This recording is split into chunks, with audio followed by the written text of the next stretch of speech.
Long, long ago, in the deep forests of ancient India, there lived a man feared by every traveler who dared to walk those paths. His name was Ratnakara. Ratnakara was not born a criminal. He was born into a simple family, but somewhere along the way, life pushed him into the company of dacoits and robbers. He grew up learning their ways, and by the time he became a man, he was no ordinary thief. He was ruthless.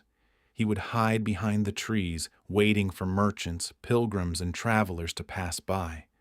And when they did, he would attack without hesitation, taking whatever they carried, sometimes even taking their lives. Years passed this way. Ratnakara married, had children, and took care of his family using the wealth he stole from others. To him, this was simply survival. He never once stopped to ask himself whether what he was doing was right or wrong. He had a family to feed, and that was reason enough. One ordinary day, deep in the forest, Ratnakara was waiting for his next target, hidden among the trees as always. But this time, the figure who approached was not a merchant or a frightened traveler. It was an old sage, walking calmly, carrying nothing but a veena, humming a soft tune, completely at peace with the world around him.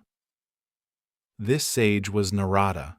Ratnakara jumped out, as he always did, demanding that the sage hand over anything of value. But Narada simply looked at him, unafraid, with a calm smile, and asked a simple question.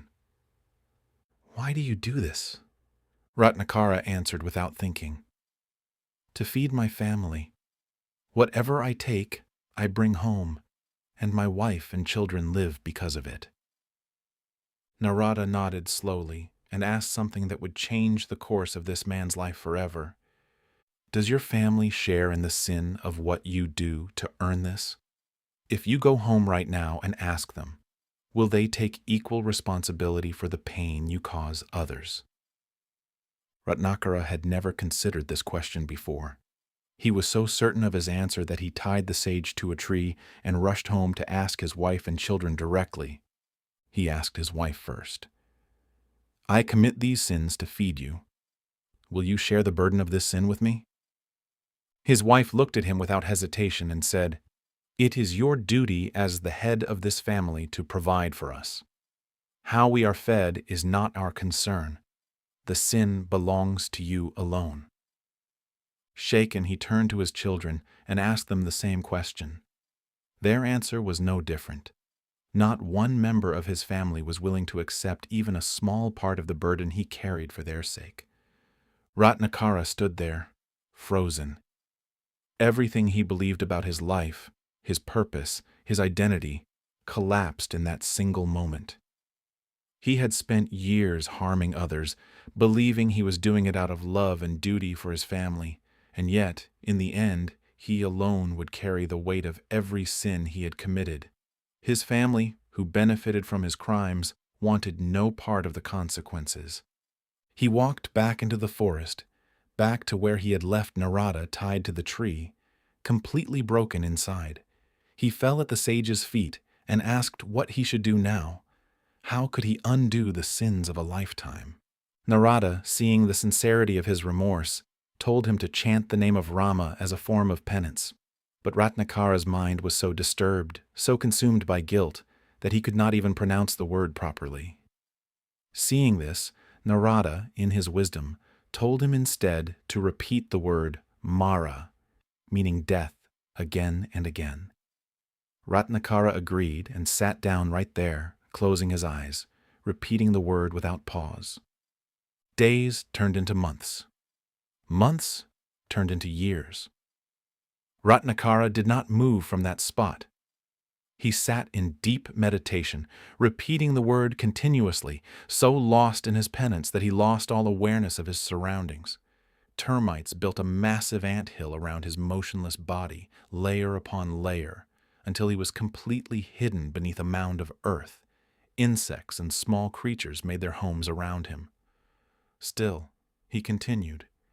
It is said that, as the years passed, the very word he was repeating transformed on his lips. Saying Mara Mara again and again eventually reshaped itself into the sacred name he had once struggled to say, Rama. After many, many years of unwavering penance, sages passing through the forest noticed the anthill and, sensing something extraordinary within it, broke it open. Inside, they found the man, transformed. His body had endured everything.